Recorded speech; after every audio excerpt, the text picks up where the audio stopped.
Now we're recording. I apologize. Let's do that again. Can you please tell me your full name and your role in UBF?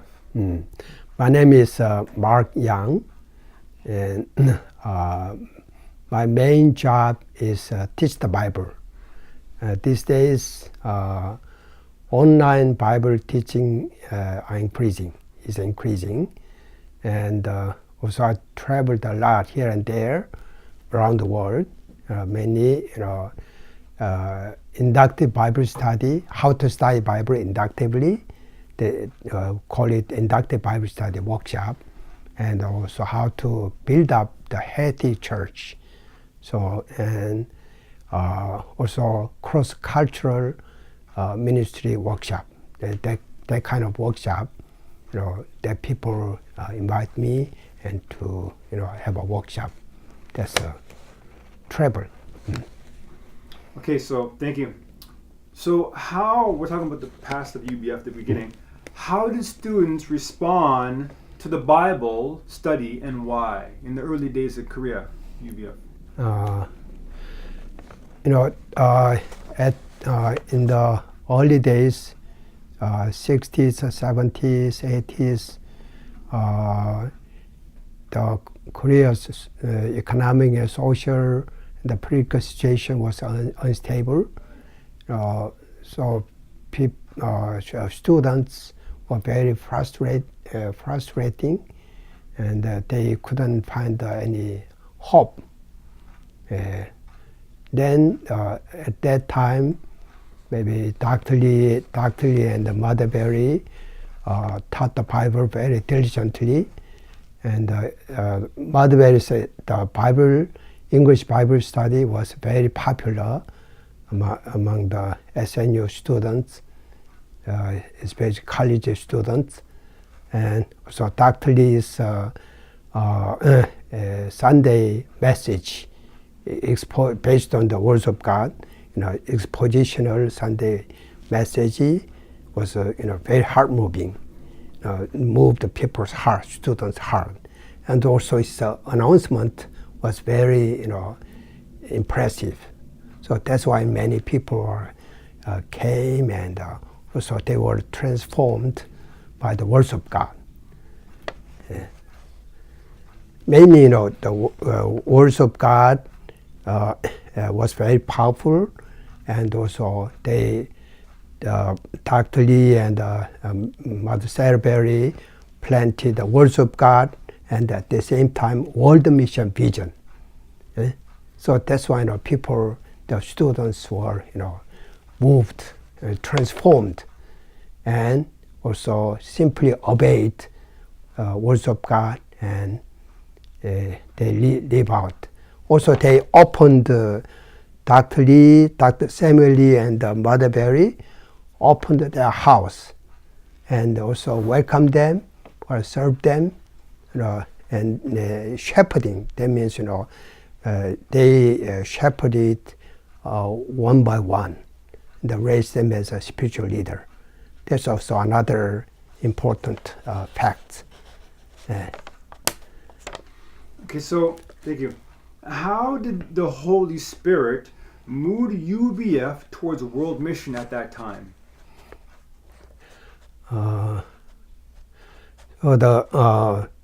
Mainly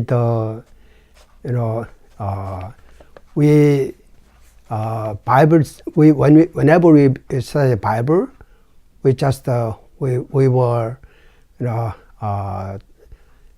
Bible says just go into all the world and go and make disciples of all nations. That's the world mission command. That is the end of the Gospels. So we simply obey the words of God, world mission command.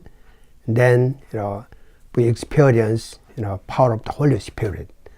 That is maybe from the beginning. Many students are moved by the Jesus world mission command and obeyed, and went to the everywhere. That's a really great work of God through the words of God. Thank you. What sacrifices were made for world mission in the early days and why? When you think about you personally or friends of you know or what sacrifices were made to really get people to leave personally and also ministry-wise? As I already mentioned, by the power of the words of God, and also Dr. Samuel Lee's life and Mother Sarah Berry's life.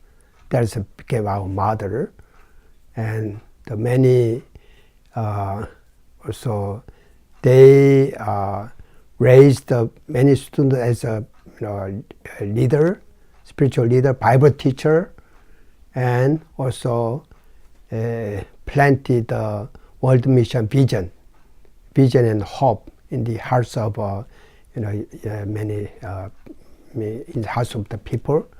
So at that time, economically, socially, politically, Korea was very unstable.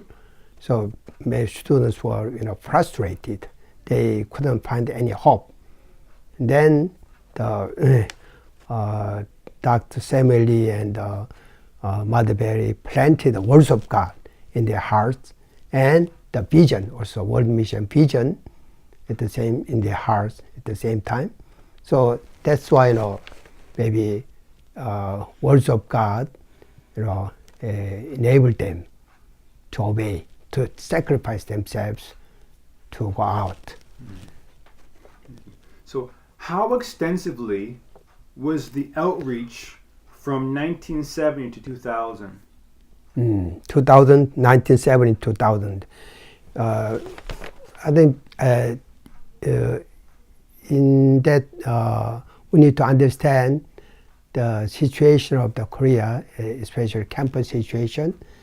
At that time, many students demonstrated against the authoritarian government. So, and then the police also suppressed the students with the tear gas. So almost every day. So students were very frustrated and couldn't find any hope. And then at that time, maybe UBF, just reach out to the campus and invited many students, wandering students, and then mainly we taught one-to-one, or sometimes opened the Bible school, and we taught the words of God extensively and intensively sometimes. Also, summer Bible conference was climax. Many students were invited to the summer conference, and then when they heard the message and the testimony, they were transformed. So that has happened. And another also since 1980 maybe, Dr. Lee formed a mission team, maybe consist of native leaders, in America, many American, Germany, and around maybe around 10 people. And then they Dr. Lee trained them and helped them to share their testimony. That's also very effective, evangelize them or plant the world mission vision. For the time being, every year, but later every other year. So World Mission Report, we call it, World Mission Report. There's the World Mission Report moved the people's heart, and they were very much inspired, and many also was sent out to any country. So based on the words of God and also World Mission Vision. Yeah. Okay, so thank you. And lastly, what advice would you give for anybody, young or old, who maybe wants to go to do mission or hears God's call for mission, but they might be scared or hesitate? What advice would you give them? Just trust God. Trust God, and also. Just 1 second. Just want to. Sorry.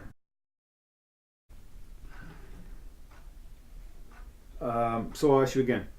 So what advice would you have for anybody, young or old, who maybe is hearing God's call or stirring the Holy Spirit to go out, but they may be hesitant? What advice would you give them to go for a mission life? First of all, we need to believe God's promise and just trust Him. And then when we study the Bible deeply, and then we have an intimate relationship with God, and we can trust Him, then also holding on, trust Him, holding on to words of God. Then the words of God that gives us courage, and also strength to go out. Then we can experience, God's power, God's love, and God's protection, and we can grow. Then that is just a deep Bible study and hold on to God's word and trust Him, especially God's promise. Then experience. Go and then you are experience the God's love and God's power, and then your life will be different. Thank you. We're done. We're good. Yeah. Okay. Thank you so much.